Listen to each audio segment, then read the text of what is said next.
You want to take a chair, Wookie? I'm just picking one.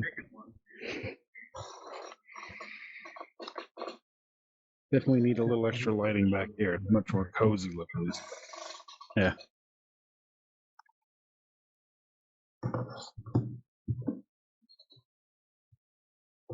Okay, so I'm all set. Okay. If you are guys all set. Yeah, so we'll just do our intro, then we'll kind of point at you and let you introduce yourself, and then we'll just kind of start talking. Okay. Kind of go Sounds off cool. I don't know if you got like the topic list, but we'll kind of just go with the flow and ask you questions, so it's not a huge deal. Okay, you can ask me the questions, and yeah, we can go with that. Okay. So we're gonna record the video. We normally will stream, but as this is our first time here, we're just gonna record in case something crazy happens. But the camera is like right here, kind of facing the video screen, just so you know. So if you see us pointing at the camera, you kind of know why. Yeah. Okay. It's fine. All right. Hello, everyone, and welcome to VR Verdict Podcast, episode 106, our weekly podcast where we talk about everything VR. I'm PJ. I'm Wookie. And today we're joined Hello, by... I'm Attila from the VR Storm Studios. Yeah, we're here talking about your game Beanstalkers. Yeah, it will just release multiplayer beta today. Awesome. Yeah. If everything's right. Yeah, I can't wait to try that out. You've been in, it launched on Steam, it was in September, I believe. And is that early access, right? Yeah, we are currently in early access. Okay. Yeah, and as you said, multiplayer beta came out today. How's that going so far? Any good feedback or? No, it's not out yet. Oh, okay. It's still like a good 10 hours, maybe more, until we release it. So because of it's today for us.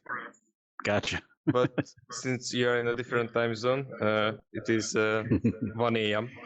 at us right now. So the day just started. We have 23 hours to release the. So when do you sleep? Yeah, I'm usually asleep around this time, but Okay. it's not rare to be up for interviews and since most of our traffic is from the USA, we have to adjust for the time zone. Sure. Especially for the live events. Yeah, that's got to be rough after a while. So tell us a little about the game Beanstalkers. Like, where did the idea come from, and what do you kind of do? Yes, so it happened around 2 years back or 3 maybe. It was 2019 if I remember right. Me and the founders of the studio was playing around in VR basically, and I made a little demo about climbing, and we just liked the demo at that point, so we started hiring some people to start working on the first versions of Beanstalker. But it was in early development, it was really different. The whole vision and the whole game was heading in a different direction at that time. We wanted to release on the Quest platform. Sure. But you have to get permission for that to access the Quest store from Oculus. Mm-hmm. And they quite didn't respond to our email. Oh, that's nice. We waited around for a while, but after not getting answer, and eventually we get a negative answer from after like 2 months or something. But that time we already made the decision to go to Steam instead Sure. of. But with the change of the platform, we changed the game too. So we went from a small game with low poly design and all that. We upgraded everything to high poly and more PC VR stuff. Yeah. A lot more features and mechanics and all that. Yeah, I played the game probably a couple months ago now, and like I told you guys this already, but it's one of the most original VR games I've played, where you're climbing the beanstalk and you're just kind of going up, up, up, and up. I think it's awesome, and it's you can tell from the video for those watching, like it's beautiful. Like I'm a very much Yeah. PC VR guy. Like I love the Quest and everything, but PC VR is my favorite because it's just the more you can do and the prettier things look and all that fun stuff. Yeah, we like the design and the features of the game very much as well. I mean, we developed it, so who would like it if not us? Also, the multiplayer is a great fun to play around in multiplayer. I personally was not able to try it out in multiplayer, but we had a stream. I mean, 2 or 3 days ago, where we showed around some multiplayer footage. We had that on Awesome. Twitch. Very cool. What's the major changes? Do any of the mechanics change with the co-op or the multiplayer, or does it?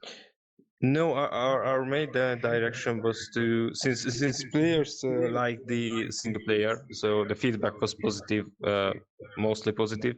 We wanted to keep the game as much close to the single player as we could. So everything that you do in single player, you do exactly the same way in multiplayer.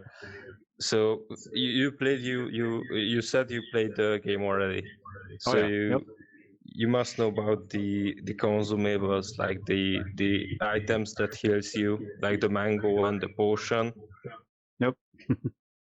So yeah, those items. If you are playing multiplayer and some of the players die, you can feed them consumables and they will be revived. Nice. Also, you can feed them consumables just during the game. So you can hold a consumable to another player's mouth, and you can feed him and heal him like a support role. Nice. It's like a dating sim now. Yes, exactly. Strawberries. Get out of here. Can you do anything crazy? Like and for those who haven't seen or played, like you climb up these giant beanstalks, and like I was jumping off. Like if you're afraid of heights, this might be an issue for someone, but I was just jumping and leaping, and you have these 2 grapple hooks and just clinging onto the sides. Can you like take your partner and like swing them and throw them over to another vine or anything like that? Or The most crazy stuff we have right now in multiplayer is every player has a little grab point on his back. So you can actually another player can come and grab that point on his back. It's a little handle on your back. nice. And, I was gonna. and if you grab it, you will move along with the other players. So if one player uses the grappling hook or something and you are grabbed to his back, you just fly along with him. And the funny thing is that multiple players can like chain grab each other. So it's like a chain of 4 people, and the first one using the grappling hook, and all the players go along with him. It's really funny.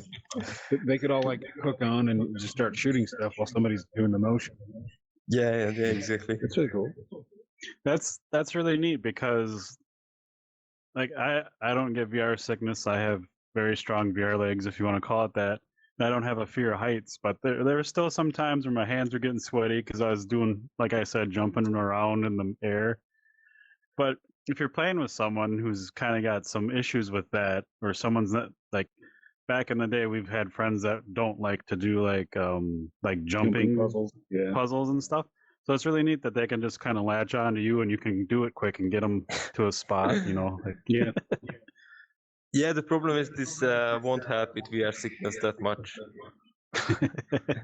So if it doesn't like VR moving around by your own decisions, getting moved around by another player, it won't help much with your VR sickness. That I can tell you that They can just much. shut their eyes and hold on until you're Yeah. like, okay, we're across the lava pit or whatever you're trying to do. Yeah, you can notify him. Close your eyes. We are going around. I would have somebody doing that on my back, and I would just jump off and be free falling, be like, okay, you can open your eyes, and then they'll just barf all the way down the beanstalk. Yeah, I That'd be mean, bad. the game itself can get really hectic. So we have some testers in the studio who play a lot, and they figured out some really crazy exploits with the movement. So it can get crazy. So can you kind of take us, like, someone starts up the game and they pop in the world, like, where do they start and what's kind of their objective? What are they kind of doing while they're playing? Yes. So, what we wanted to achieve with the game is like a sandbox or open experience. We doesn't really wanted to tell the player what to do right away. That goes to be a little problematic because players didn't really know what to do. So we introduced a quest system which somewhat leads along the game. So basically the main object of the quest system is to defeat the bosses on each tree. And you can achieve that by climbing up and collecting resources and crafting the tools you require to defeat the bosses. I mean, it goes like if you have more stuff crafted, the boss will be easier. Sure. Like much easier. But if you have a limited amount of weapons and tools that you collected along the tree by climbing, you can still defeat the boss, but it will be much harder. You have to work harder during the boss part. So you cannot just cheat the system, and either you loot more or you fight the boss more. So Right. yeah, but the basic. Oh, sorry. I was gonna say, I like how you kind of have like halfway points, like you have these little huts that you can hit kind of in the middle of the beanstalk and like take a break, craft, do some stuff. It's really neat. Yeah, the core loop of the game is go out, grab some loot or complete some objective, and then escape from the tree with your life. One of our extraction points, which has like one extraction point on each level of the tree. Also, if you are able to extract, you will unlock that point, and you can go back to it anytime. So it makes the looting a bit easier. Yeah, that's really neat. So tell us about some of these awesome weapons, because the game has a crazy amount of interesting weapons here. We have some of them on display here, but oh yeah, yes, of course. Most of the items we have here are from the first map, the Tropical. Also, we have one enemy from the Tropical, and we have the shield right next to you. That's from the Arctic. That's our new item from the latest update. So yeah, probably our most iconic tool is we call it Blade Slammer. This little tool right here, and it's for basic climbing. I guess if you tried the game, you met with that one before. Yep. And you then can we also have zip line on ropes with it. It's really neat. Yes. Also, our so we have one of our core weapons, the crossbow in large here. That's one of the first weapons you will get, except from the little, I don't know its name in English. It's the small stone thrower thingy, like a sling, but slingshot. Yeah. That's one. You can also have that one, but that's really not handy on the as you start progressing throughout the game. Then we have the double barrel shotgun. Oh yeah, the double barrel shotgun is an Arctic weapon too, so I was wrong there. Yeah, it's a really cool weapon, really strong one, and it's fun to use. Like I love double barrel shotguns in all games, and it's no exception. You can really pack a punch with it, so go heavy on Nice. the enemies. We have the snake rifle right here. Yeah, that's so cool It's a- with a little snake coming out. It's a desert rifle, and it's kind of like a small minigun team. So the barrels rotate around as you shoot, and there are 8 rounds in it, if I remember right. It's really cool. It's not that accurate, but you can still manage stuff with it. And the last the next item is the grappling hook. It's our basic grappling hook. Is actually that was one of the first items in the game when we started developing it.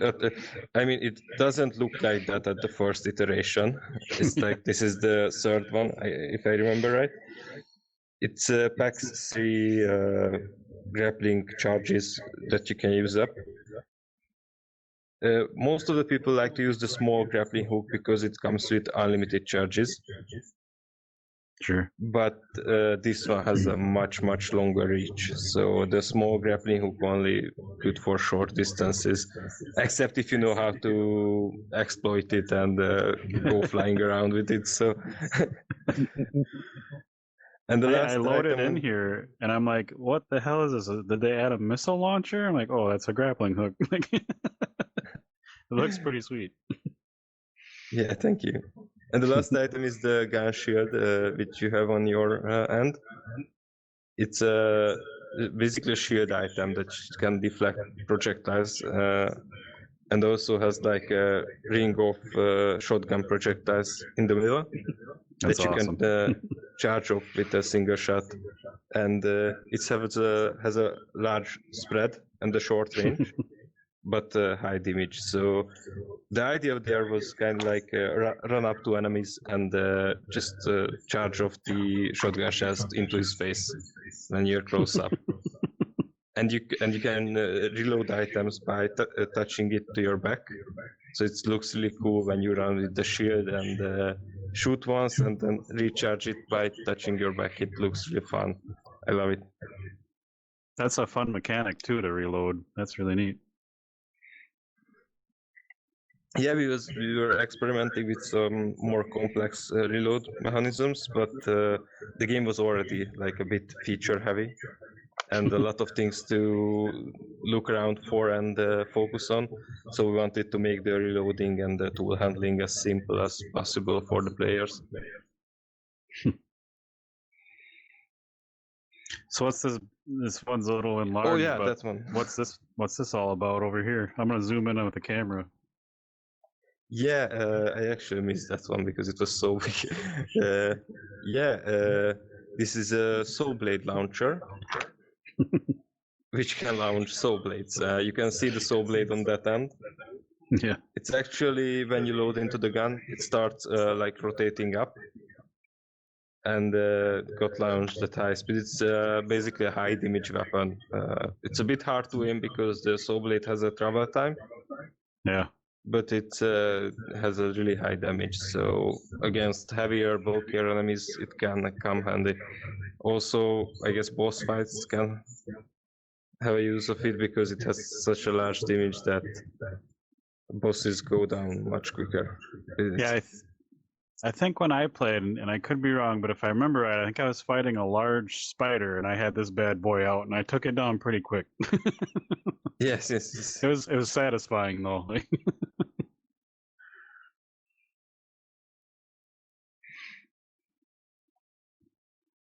So yeah, I guess that's all the assets we sent you. Nice. Oh no, there is one more enemy right here. Yeah, I mean zoom the in on 2 me. enemies. This one is from the desert tree, and it has like a unique mechanic where if it gets damaged, it changes his state, and he goes from a walking enemy to a flying enemy that shoots Cool. projectiles into you. So it actually has like an interactive thing where if you don't damage it, it's pretty harmless. It just walks around on the tree and follows you, tries to melee you. Yeah. But if you damage, it goes flying and shoots around. So Are these the ones? While I was crawling around on some of the stalks, I noticed like if you didn't do anything to them, they kind of left you alone. But then suddenly there'd be like 10 of them, and then you kind of get in trouble if you pissed one of them off. But no, that I think that was the snitch that the tends little- to. okay. Yeah, the little snitch stuffs. We call them snitches because from the snitch from Harry Potter. I don't Yeah. know if that's trademarked or anything, but they kind of look like that, so we just call them that. Also, That's this really one cool. here is a funny enemy. I don't know if you met him on the tree. I think I did. So what he does, he has two versions, the small one and the big one. The small one jumps on your arms and start biting you. You have to grab them and throw them off, or just damage him with some. And the big one are even funnier because that jumps into your face. And that can be a cool experience in VR when something just jumps onto your face and. Yeah, I think these were the ones that were freaking me out because they're kind of chasing me, and you can't really run very far on a beanstalk. So it's like... yeah, and they're also fast. So yeah, that'd be pretty cool when you have if you're playing with a friend, or air quotes for me, friend for Wookiee, but What? just peeling them off someone while they're running away from them. Like... yeah, actually, they are synchronized in multiplayer, so Awesome. you can grab him off from each other. So if someone got one of these stuck on his hand or his face, another player can come along and just remove it from him, or shoot it off from him. That's awesome.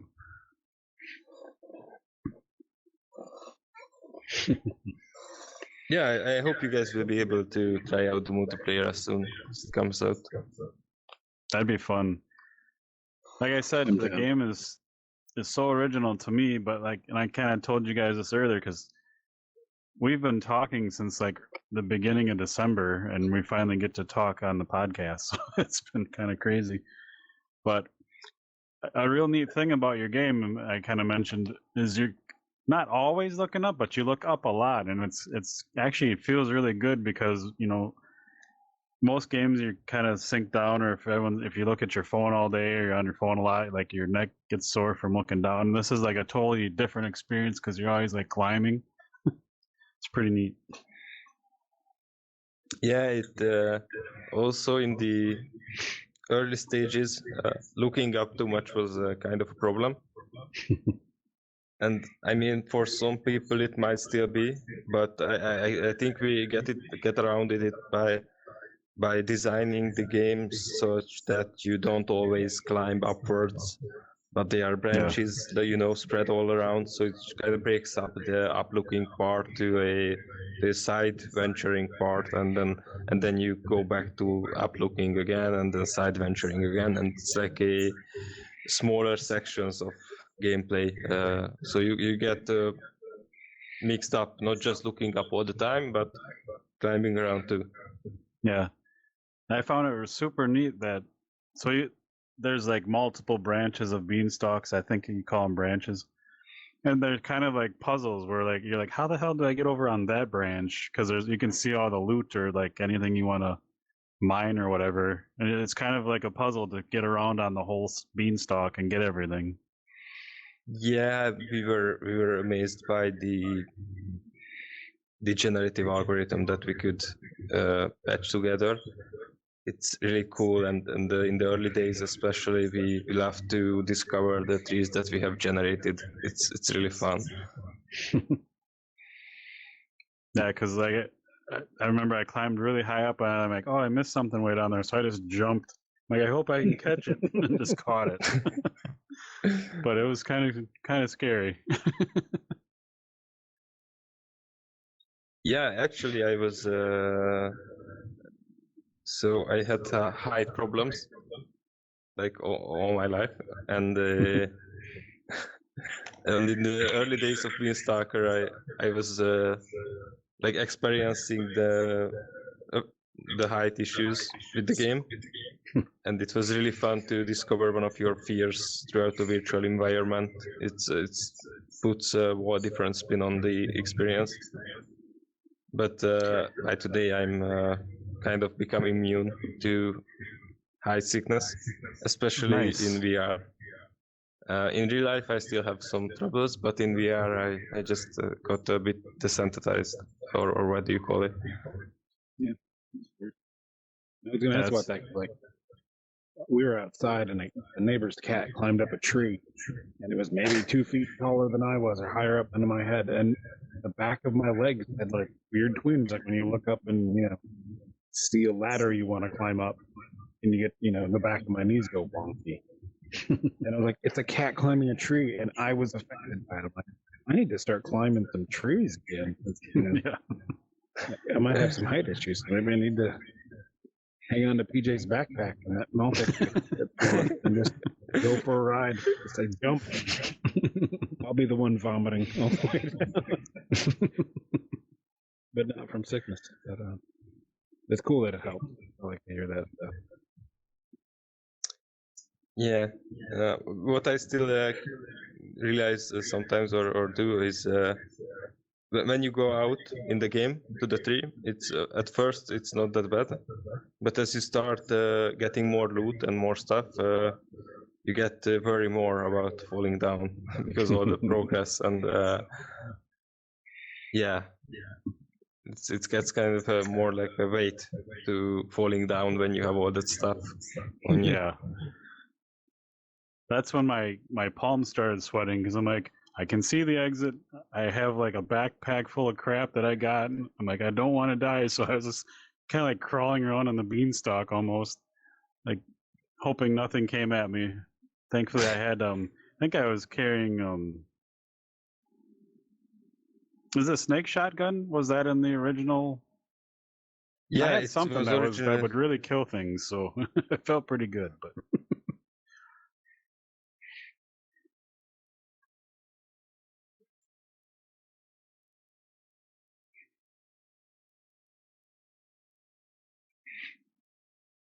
I'm sorry, I didn't hear you. Was that in kind of the original build? Or the early yeah, build? the snake shotgun in since like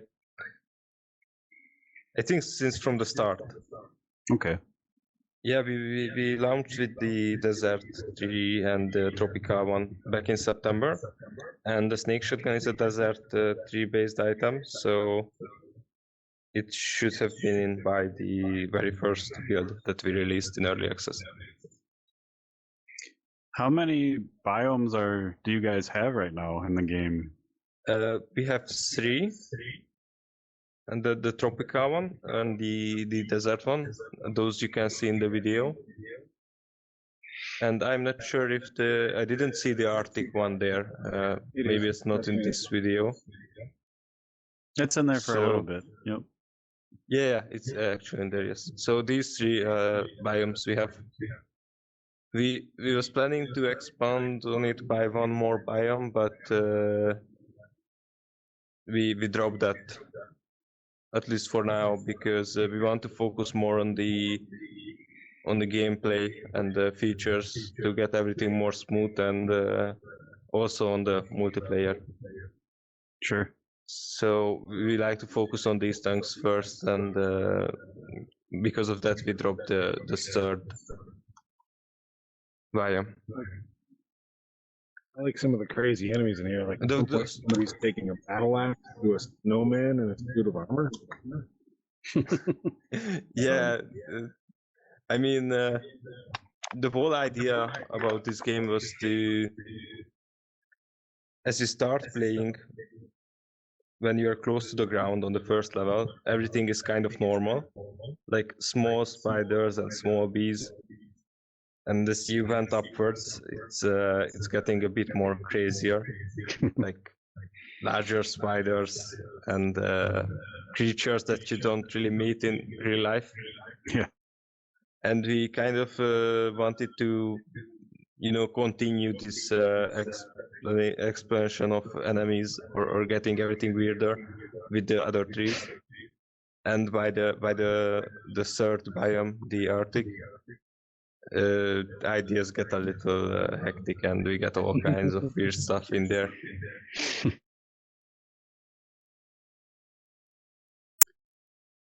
Yeah, can you explain a little bit? So when you leave a beanstalk, you kind of go back to this little, was it like a house, like a cabin almost, and you can kind of do Yeah, we a bunch call of them stuff.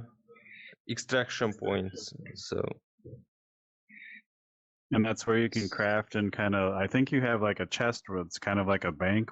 Is that true? the game goes like so you have the tree house. We call it tree house, which is kind of like the base of your operations. That's where you go back when you get out of the tree from the extraction Gotcha. point. So basically after you collected resources on the tree and stuff, you go back to your tree house, and you can craft new stuff. Also, we have a bunch of mechanics there, so you can read the craft books, to look up what kind of stuff you want to craft. Also, we have the quest system there, where you can look at your quests, and if you complete anything, you get the resources when you got back from the tree. Nice. So yeah, those kinds of stuff. Also, we have some. We planned more books to the game to read, but I mean not to actually read, because reading in VR is kind of a weird thing. I don't really like it because the words can get all like fuzzy. So we wanted to put as little text to our game as possible. We kind of couldn't do that with the tutorial, sadly. But with the books, we wanted to have more pictures and more like pictograms all around than text, because it's easier for the eye. So we wanted more books about the enemies, but it's kind of low priority stuff right now, so we might have to drop that too. But we have a new book that came out recently, I mean in the game, and it contains like credits kind of stuff, where everyone has his every developer has a picture of him and his name attached to it. That's awesome. Yeah, you can flip through the developers. How weird is it to look at yourself in VR in that book? Yeah, it's this whole adventure, if you can call that, about game development and VR development was kind of a weird experience for me. It was a mixed bag of emotions and feelings. So yeah, we normally will try and ask like your background and stuff. So how did you get into like game development, and like how did you guys settle on VR? Yes, so back then I was at the university learning computer science, and I was always playing around in Unity, so I love Unity. I mean, the other engines can be good. Like I heard about Godot and the Unreal engine. A lot of people use those, and there's a little fight going in between the engines. Like my one is the best, my one is the best. Yep. I mean, the other engines they can be good. I don't have much experience with them, but I just fucking love Unity, man. It's You heard it here, folks. Fucking loves Unity. It's really cool. I have like I don't know 6 or 7 years of experience in Unity by now. Nice. It's not all like actively working. It's only 2 or 3 years when I actively like worked in Unity, but I was always using it as a hobby tool and doing little projects in it. and I came to love it. So yes, I was actually in university with one of my friends, and my friend he found a guy who invested in us and helped us financially do the Cool. first steps. So the three of us put together a little studio that is the VR Storm studio. And the VR part was actually coming weird from a weird angle because my friend was at the event with this guy, and there was like a VR game that you can try out on this event. And he actually said that we can do a better game that was on display on this event in a week, hands down. Wow. So I found myself that I had to develop a VR game for Quest in a week without any earlier experience with professional game development. Wow. So we did a few of these small VR games for like small events for small Hungarian companies, and we went out for some events where you can, you know, it was like a public event and people came along, and we did a small game to the company that hired us, and people put on the VR headsets and they can try out that small game, like shooting around but in like branded environment for the company. And after the third or second of these small games, the guy who financially supported us was like already convinced that we can make games in VR, and he wanted to make like a bigger project. And that's when the Beanstalker story starts. That's awesome. Is there a big draw for VR in your area, or is it kind of like underground yet, or? Yeah, there are not much VR users in Hungary, especially PC VR. So what I find is it's still a bit expensive for like Sure. an average user, especially PC VR, because you need like a pretty beefy computer. Yeah. Which is hard to come by right now. So with all the pandemic and the Bitcoin stuff going around, getting a beefy PC is not small task. That still kind of boggles my mind, because like when we first got into VR, it's like, oh, I need like $5,000, and it's like, why does it have to be so much? And then here comes the Quest, and it's a cell phone processor, and it's like, good enough. It's like, well, where's the middle ground? Like, why can't you just do some VR on any computer? Like, come on. So strange. Yes, I mean, I'm still, but we are still waiting where this whole VR stuff will settle. Right now, our eyes are mainly on the Quest, because to be frank, it's Quest has the largest player base by far in VR. Yep. Yeah, it's also taking over PC VR. Like the Steam numbers, I think it was last month, it was like, what, 55 or 60% of all headsets on Steam was Quest 2? Yeah, pretty... as I said, the main problem with Steam VR is that first it must have a cable on you, which people don't like that much. But I think that's not a big enough reason to make this large of switch to. I mean, if you look at the graphics on Quest and look at the graphics on PC VR, like with a beefy PC, it's like not even comparable right now. But what the Quest has is that it's really cheap, and you don't even need a computer for it to run. So, yep,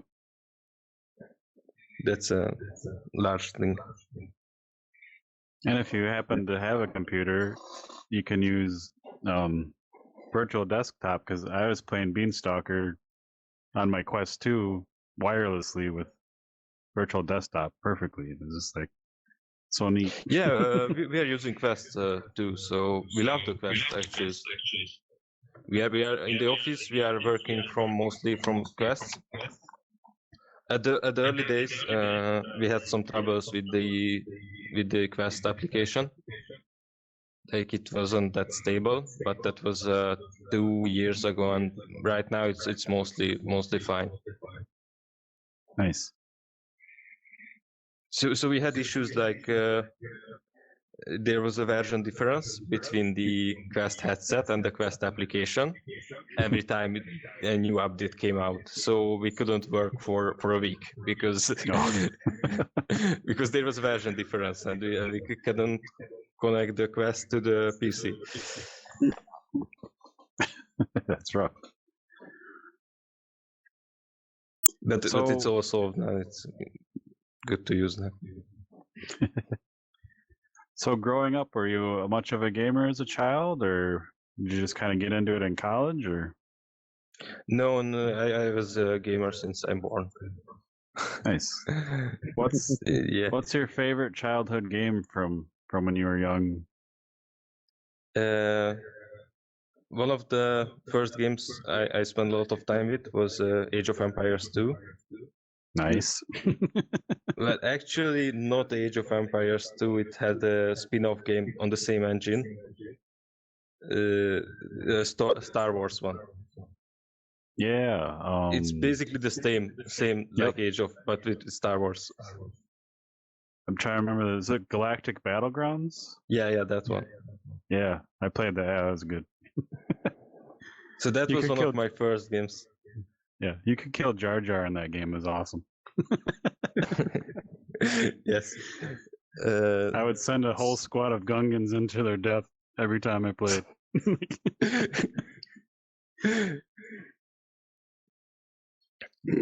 Yeah, and from that I went to the next big one was Team Fortress 2. Sure. And yeah, but I can sit here and talk for hours about all the games I played and all the experiences I have collected throughout the years. Yeah. Go on. No, I'm just kidding. So with Beanstalkers, do you guys have like a timeline? Are you looking to kind of develop the game over a couple years, or are you looking to go to a new IP or game, or?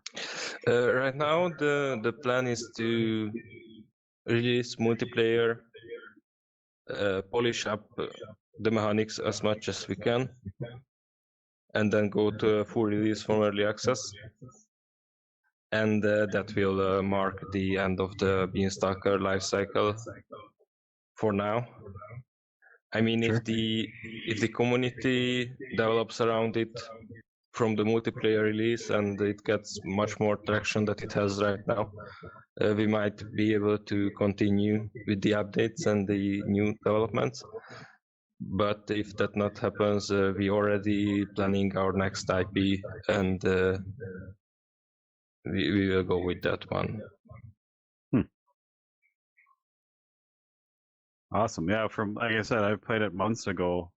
The winter expansion wasn't out or anything, but like I didn't have any issues. It felt polished. It ran smooth.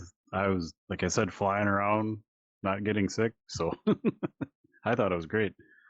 I definitely need to hop in after watching your videos and check it. I want to check out your multiplayer, but the snow map, like that ice biome looks really neat. The Arctic. We call it the Arctic. Okay, Arctic. There's that big bird flying around in there.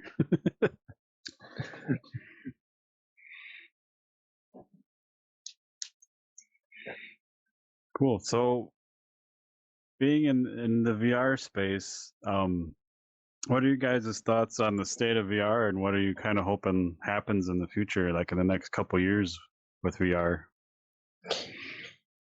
Yes, it's more like a personal point from me that VR is still in its early days. Hmm. So if you look at PC gaming or mobile gaming,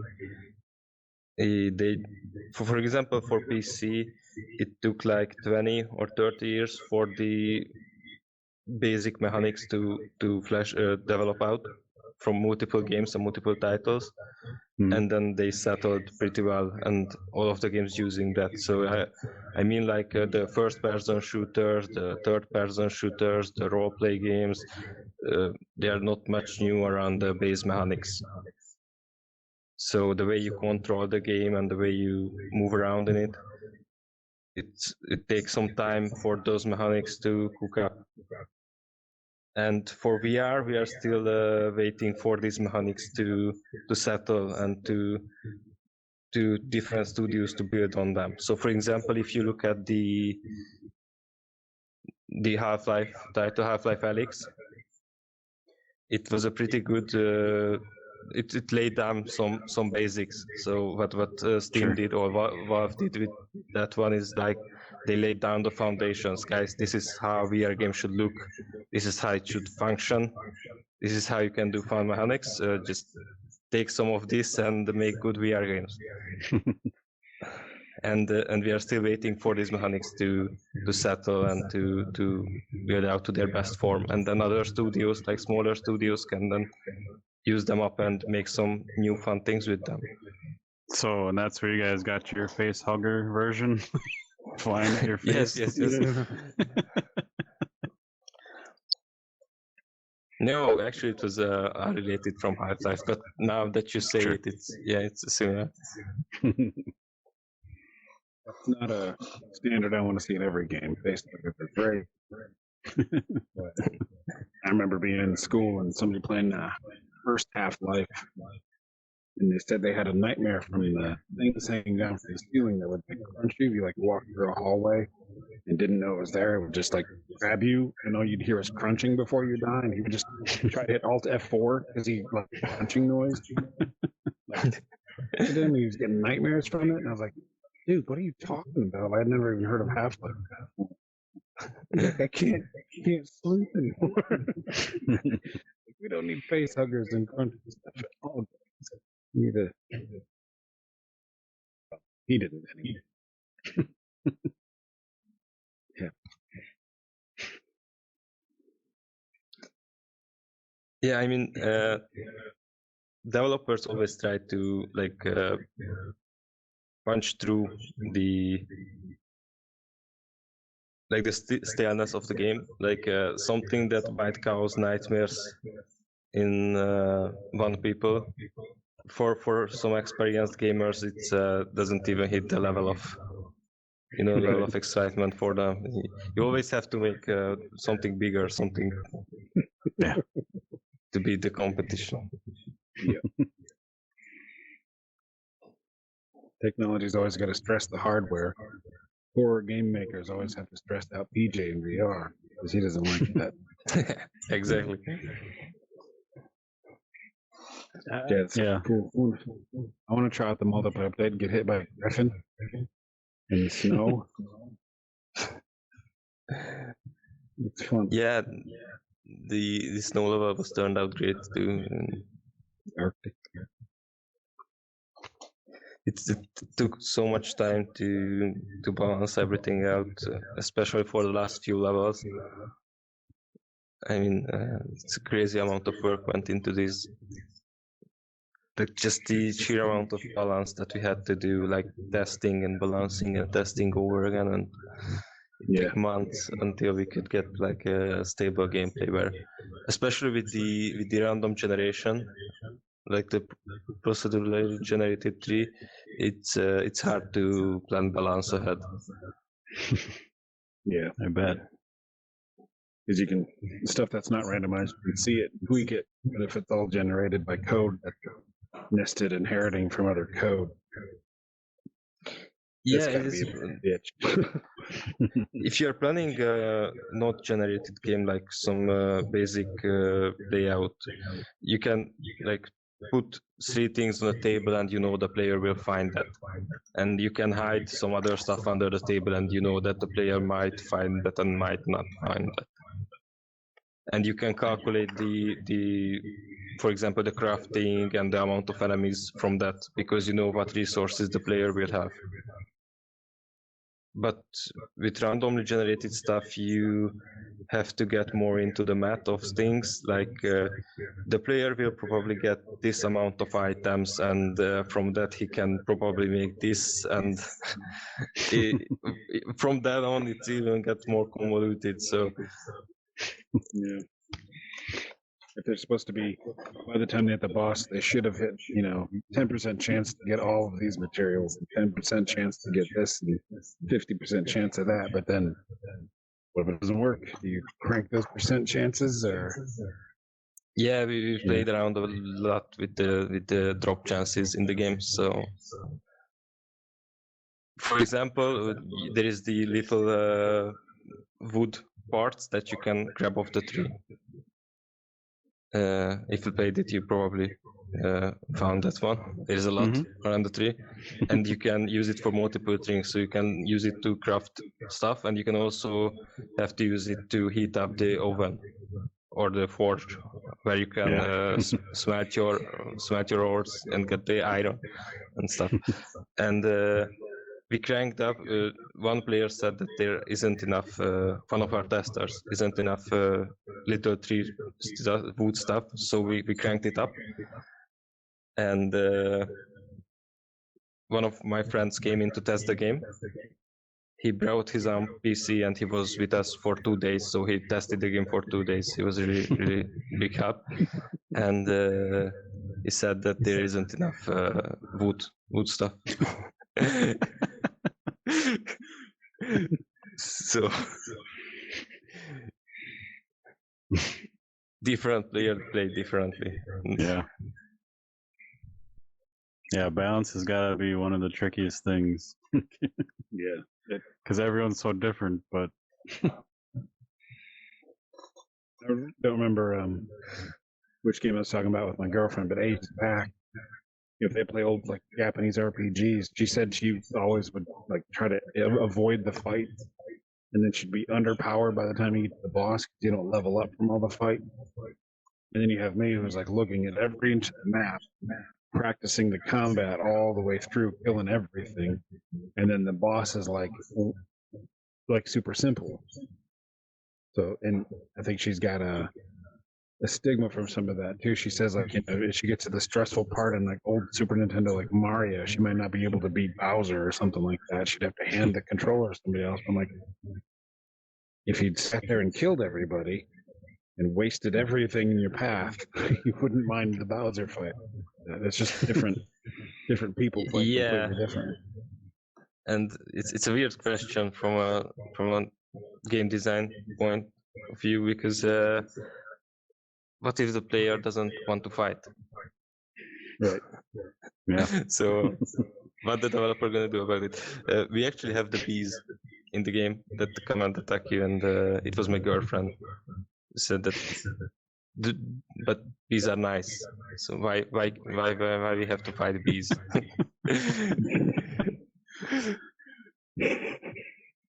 Why are you turning the nice bees into enemies? Yeah. Pollinators Bad game developers. That's funny. So it's just weird stuff that when you develop a game or doing game design, you just kind of doesn't think about them. It's true.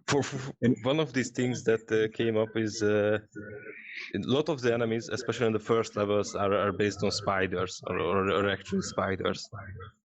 And we doesn't expect it that's at all, but after we were already working for a year or more on the game when we got released, and one of the players or many of the players were like they have arachnophobia, and can we remove the spiders? Yeah, you almost have to include an option in the menu, like turn spiders into something else, like a button, Yeah. because we have a couple of friends like that, like from the podcast. Let's Talk Oculus. Dan, the main guy there, he's afraid of spiders. So every time I'm playing a game that a spider thing happens, I record the video and send it to him. He's like, knock it off. Like, Yes, so we there was a lot of feedback to change spiders or remove spiders, and we really wanted to do that, but it just takes up too much developer time, yeah. and I don't know if we will afford to do that. We would do it if we could afford to. I would be a jerk and it'd be like, grabbing the mic input and be like, I noticed there's a spider coming at you, and you screamed really loud. Would you like to turn the spider into something else? Push the button and the spider just gets bigger and scarier. And then it never goes back to being normal. Yeah. I'm just kidding. Yeah, I'm just kidding. grows hairy legs, all that stuff. Yeah, it is interesting. I mean, just from a game developer's point of view, like you said, like who knows, like what percentage of people have arachnophobia? So you wouldn't even think about it if you don't. So you're like, I can kill a couple spiders, big deal. But someone else, like, I can't even play that game because it's got a spider in it. Like, when I first got into Skyrim and modding, I noticed one of the most popular downloaded things was to turn the spiders into something else. And I thought it was a joke because I didn't even think of that until I read the description. I'm like, oh yeah, like one of the first quests, you're saving some dude from like a big spider, web egg sack. There's a big ass Yeah, it's spider right in the after the dungeon. start. Like, oh, I guess that would freak you out. Yeah. Yeah. I never thought of that. But spiders they belong there. They're creepy. yeah. Yeah, By but you talking, I can hit do the about mute it. button. What's that? I bumped the mute button, so I just want to make sure I was still Oh, I talking. can't. Okay, sorry. Yeah, and balancing in games and trying to figure out how players play. It's like PJ and I played some co-op stealth games in the past, like Tenchu on the 360 and Assassin's Creed. Sometimes they have some modes, but it's like you have to kill everybody to get enough points to level up. But like, what about the skill of like not killing anybody all the way through the mission and still, making it out with the loot? And they don't really reward those players. It's like, it's not my fault. Yeah, you just mentioned Skyrim before, and they did it really smartly because no matter what you do, you level up some skill in Skyrim. Like Yeah. if you manage to avoid a fight, you level up your sneak. Yep. So you can actually level up just by not engaging with stuff, and that's really As long smart. as there's still some skill involved, they should do that. But it's like, if you're playing a shooter game where you're not supposed to get spotted, you can try not to kill everybody, but you don't get any of those skill points. You don't get any, reimbursement for it. But if you do kill people, you got to hide the bodies. There's multiple facets, not just spotted and not spotted. It's like they're not taking advantage of all these intricacies. Yeah. Yeah, game development is definitely hard, and we made many mistakes throughout the game design and game development. But since this was our first title, and we keep learning. Yeah. I think if this is your kind of big first rodeo and you've got multiplayer coming, a lot of people don't even make it that far. So that's awesome. Yeah, I'm really happy how this whole venture turned out. We got much more further than I have ever expected to get. Awesome. Yeah, I thoroughly enjoy the game, so I think you guys have done amazing, and I haven't even played the second half of it probably now that you've added to it, so it'd be fun to get back in there. Yeah. So we're coming up on our hour. I don't want to keep you any longer, but is there anything we didn't get to talk about that you wanted to touch on, or anything like that? No, I'm fine. The main message from me is to try out the game and try out multiplayer. And yeah, that's all. Cool. And go get some sleep. Yeah, I probably should. So anyone watching or listening, there'll be links in the show notes to the Steam page and all that, and your Twitter and all that fun stuff. So in our time zone, the multiplayer will be in beta. When do you expect like an actual release that people can actually check it out? I'm not sure about your time zone, but it's let me do a quick head count. So it's 3 a.m. for us right now, and the game will be out at around 4 p.m. So Nice. it's 13 hours from now. Awesome. You can do the math backwards from that. I can't wait to get Wookie up on a beanstalk and push him off. I'm still trying to do the math.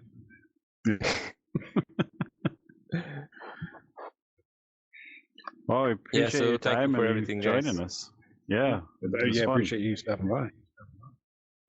Like I Glad we said, were able to record. Yeah. Like I said, we've been talking since December, so it's felt like finally we get to do this, so it was nice. And Yeah, like, we are having a lot of stuff to do, so it's not easy to come up with the dates for this event. oh yeah. Yeah, understandable. But yeah, I got a couple of videos of me playing the game. Like I said, if Wookie and I end up getting a chance to play it together, and we'll make some silly videos and get into some shenanigans. I will Thank you, guys. probably scream like a little girl. Not that there's anything wrong with that. It'll be high pitched and funny. I hope you guys will manage. Adios. Well, thank you, Bye-bye. sir. Thanks for joining. Thanks for inviting. Anytime. Bye, guys. See ya. It's more fun to bow with pill hands. Yeah. I really want to go shoot someone with a shield. The pill hands fit right in the Oh, that's funny. crossbow grip. I know that's for your like forearm. It works. Well, everyone watching and listening, just want to take a moment to say we're glad to be back doing the podcast. It's been too long. We're in our new home thanks to Justin at Tab Games, Cyril at Garage Collective, a couple other people. Yeah, I'll zoom in on their logos, but Wookie spent a lot of time getting us here. We're going to keep adding and doing stuff, cool stuff, Hopefully. so come back. Yeah. But it's thanks to these two guys that we have any of this sitting here. So people listening, not watching, we're pointing at posters and logos in the wall. Yeah, we'll get back to where we can have anyone join the audience, and get in on the conversation and do some fun things, and be a lot of fun. Get back to giving away game keys and all kinds of stuff. Yep. This guy needs a saddle. I just tried to jump. You know, I keep doing that too. Then I think I keep muting myself. Exactly. It's the A button. Yeah. But thanks everyone for hanging out, listening, and watching. We'll be back again very soon. Back to our regular schedule very soon here. So Thanks for joining.